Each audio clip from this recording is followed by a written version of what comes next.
नमस्कार, मैं हूं Anuradha, retired defence officer, culture generation mentor coach, holistic parenting coach and founder roots and rise with Anuradha.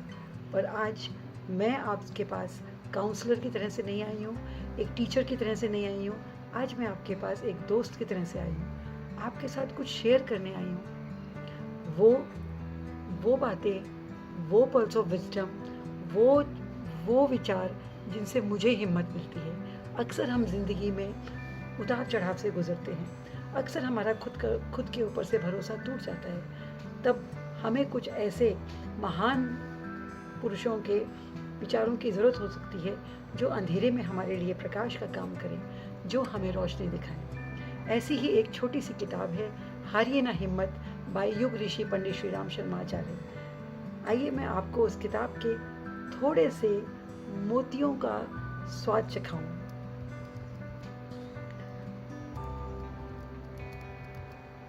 वो कहते हैं, मानव मात्र को प्रेम करो। हम जिस भारतीय संस्कृति, भारतीय विचारधारा का प्रचार करना चाहते हैं, उससे आपके समस्त कष्टों का निवारण हो सकता है। राजनीतिक शक्ति द्वारा आपके अधिकारों की रक्षा हो सकती है, पर जिस स्थान से हमारे सुख दुख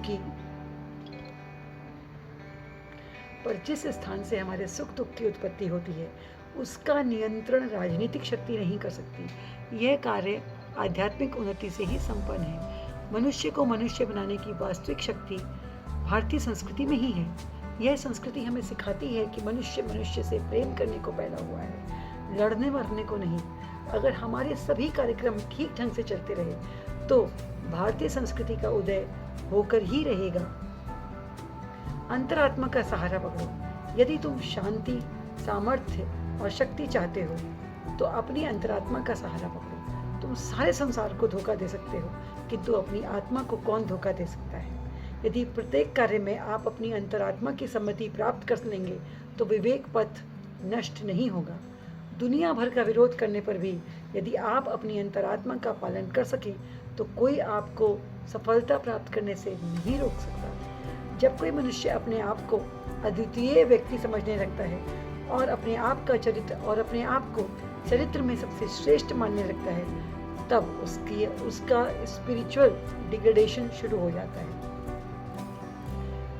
हंसते रहो, मुस्कुराते रहो, मन में सबके लिए सद्भावनाएं रखो, संयम पूर्ण सच्चरित्रता के साथ समय व्यतीत करो, दूसरों की भलाई जितनी बन सके उसको करो, उसके लिए प्रयत्नशील रहो, वाणी को केवल सत्प्रयोजनों के लिए ही बोलो, न्यायपूर्ण कमाई पर ही गुजारा करो, भगवान का स्मरण करते रहो, अपने कर्तव्य पथ पर आरूढ़ रहो, अडिग रहो, अनुकूल प्रतिकूल जैसी भी परिस्थितियों में हो विचलित नहीं होना। यही नियम है जिनका पालन करने से हमारा जीवन यज्ञ में बन जाता है। मनुष्य जीवन को सफल बना लेना ही सच्ची दूरदर्शिता और बुद्धिमत्ता है। जब तक हम में अहंकार की भावना रहेगी तब तक त्याग की भावना का उदय होना कठिन है। उठो, जागो, रुको मत जब तक कि लक्ष्य प्राप्त ना हो जाए। कोई दूसरा हमारी बुराई करे या निंदा करे, उद्वेगजनक बातें करे, हमें इरिटेट करे, प्रवोक करे या फ्रस्ट्रेट करे, उसको सहन करो और उसको उत्तर ना देने से पैर आगे नहीं बढ़ेगा। अपने ही मन में कह लेना चाहिए कि सबसे अच्छा उत्तर है मौन। जो अपने कर्तव्य कार्य में जुटा रहता है और दूसरों के अवगुणों की खोज में नहीं रहता, उसे आंतरिक प्रसन्नता मिलती है। वह अंदर ही अंदर मन में खुश रहता है, मुस्कुराता रहता है। हंसते रहिए, मुस्कुराते रहिए। जीवन में आनंद से बड़ी औषधि कोई नहीं है। ऐसा मुंह किस काम का जो हंसे नहीं, मुस्कुराए नहीं। जो व्यक्ति अपनी मानसिक शक्ति को स्थिर रखना चाहते हैं, उनको कभी भी दूसरों की कमेंट से, डिसीजन से, आलोचनाओं से चिढ़ना नहीं चाहिए।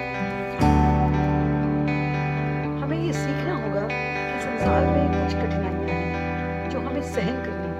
All of us have to go through our own share of failures, our own share of pains, our own share of struggles. वे हमें हमारे पूर्व जन्म के संस्कारों से या लॉ ऑफ कर्म से या पूर्व कर्मों के फलस्वरूप हमें ऐसा लगता है कि हम उसे कभी जीत ही नहीं पाएंगे। लेकिन जब कहीं भी कार्य में घबराहट, थकावट और निराशाएं जहाँ कहीं भी आपको दिखती हैं, वहाँ यह मत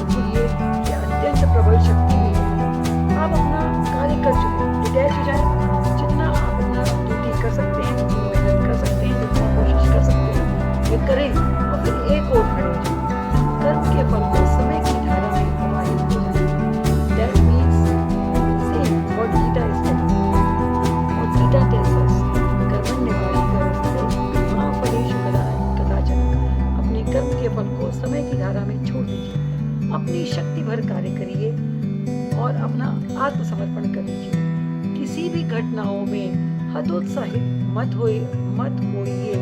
हमारा अपने ही कर्मों पर अधिकार है। दूसरे क्या कर रहे हैं ये इस पर हमारा अधिकार है। आलोचनाएं मत करें, आशा भी मत करें, यह भी मत करें। यही सबसे अच्छा है। अनुभव आएगा और जाएगा। खिन्न मत होइए, हताश मत होइए, उदास मत होइए।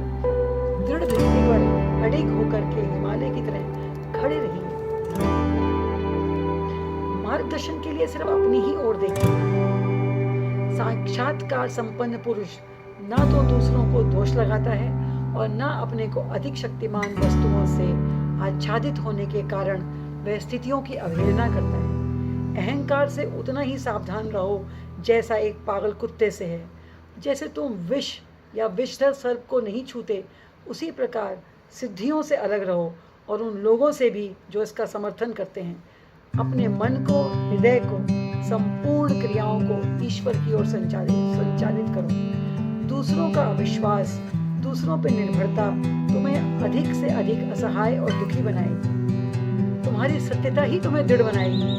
तुम्हारी दृढ़ता ही तुम्हें लक्ष्य तक लेके जाएगी। नम्रता, सरलता, साधुता, सहिष्णुता का अभ्यास करो।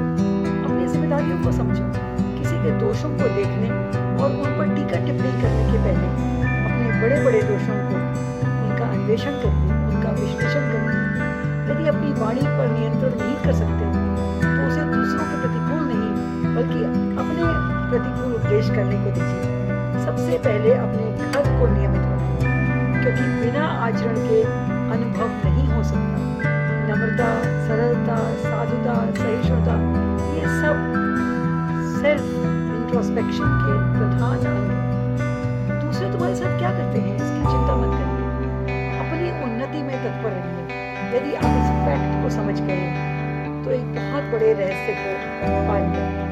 तुम्हें अपने मन को सदा कार्य में लगाए रखना होगा। इसे कभी खाली मत बैठने दीजिए। बस 2 मिनट बैठे और फिर उठ खड़े होइए। 2 मिनट से ज्यादा अपने आप को बैठने मत दीजिए। कहीं भी बेकार मत रहने दीजिए। जीवन को आप अपनी गंभीरता के साथ बिताइए। हमारे सामने अपनी उन्नति का बहुत बड़ा काम है और जिंदगी में समय बहुत कम है। यदि अपने आप को असावधानी के साथ भटकने दोगे तो तुम्हें बाद में शोक करना होगा और इससे भी बुरी स्थिति को प्राप्त करोगे। धैर्य और आशा रखो तो शीघ्र ही जीवन की समस्त स्थिति का सामना करने की योग्यता पर आ ही जाएगी। अपने बल पर खड़े हो, जैसे हिमालय की तरह अडिग, जैसे बरगद का पेड़।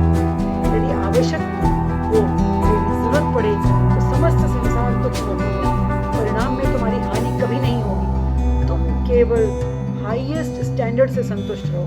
तुम्हारे भौतिक धन, दूसरे भौतिक धन की खोज करते हैं, दूसरे मटेरियलिस्टिक हैप्पीनेस की खोज करते हैं। कोई ज़्यादा पैसा कमाना चाहता है, किसी को उसमें खुशी मिलती है, किसी को बड़ा घर बनाना है, किसी को पूरे संसार को ट्रैवल करने में खुशी मिलती है, किसी को ज़्यादा पैसा कमाना है। लेकिन तुम अपने तरह तरह के जरूरत पड़े तो अकेले चले। महान व्यक्तित्व, महान पुरुष सदा अकेले ही चले हैं और इस अकेलेपन के कारण ही वो दूर तक चले हैं। अकेले व्यक्तियों में अपने सहारे ही संसार के महानतम कार्य संपन्न किए हैं। उन्हें एकमात्र अपनी ही प्रेरणा प्राप्त हुई है। वे अपने ही अंदर के सुख से सदैव खुश रहे हैं। दूसरों से दुख मिटाने की उन्होंने कभी आशा नहीं रखी। निज वृत्तियों में ही उन्होंने सहारा कभी नहीं देखा। अकेलापन जीवन का परम सत्य है। हम अकेले आए थे, अकेले ही जाएंगे। हमारे साथ कौन आया था जो हमारे साथ जाएगा? हम क्या लेकर के आए थे जो लेकर के जाए थे? जो लिया इसी संसार से लिया, जो दिया इसी संसार को दिया। लेकिन अकेलेपन से घबराना, जी तोड़ना, कर्तव्यपन से हतोत्साहित होना और निराश रहना, ये सबसे बड़ा पाप है। अकेलापन आपके निजी आंतरिक प्रदेश में छुपी हुई महान शक्तियों को विकसित करने का साधन है। अपने ऊपर आश्रित रहने से आप अपनी उच्चतम शक्तियों को खोज नहीं निकालते। अतः दूसरों पर निर्भर न रहिए। जिस दिन तुम्हें अपने हाथ, पैर और दिल पर भरोसा हो जाएगा, उसी दिन तुम्हारी अंतरात्मा कहेगी, बाधाओं को कुचलकर तू अकेला चल, अकेला चल, चरे वेती, चरे वेती। नमस्कार। यदि आपको यह मोती अच्छे लगे हों, यदि मेरे इस वीडियो ने आपके दिल को छुआ हो, तो शेयर करिए मेरे इस वीडियो को उन सब के साथ जिनको ज़रूरत है हिम्मत की, आशा की और उत्साह की। और मेरे चैनल को लाइक, शेयर और सब्सक्राइब करें। ऐसी और भी ज्ञानवान और ज्ञानवर्धक बातों को लेकर के, ऐसे और भी मूल्यों और विषयों को लेकर के मैं आपके साथ आती रहूँगी। जुड़े रहिए मेरे चैनल से आने वाले विषयों के साथ और दिल से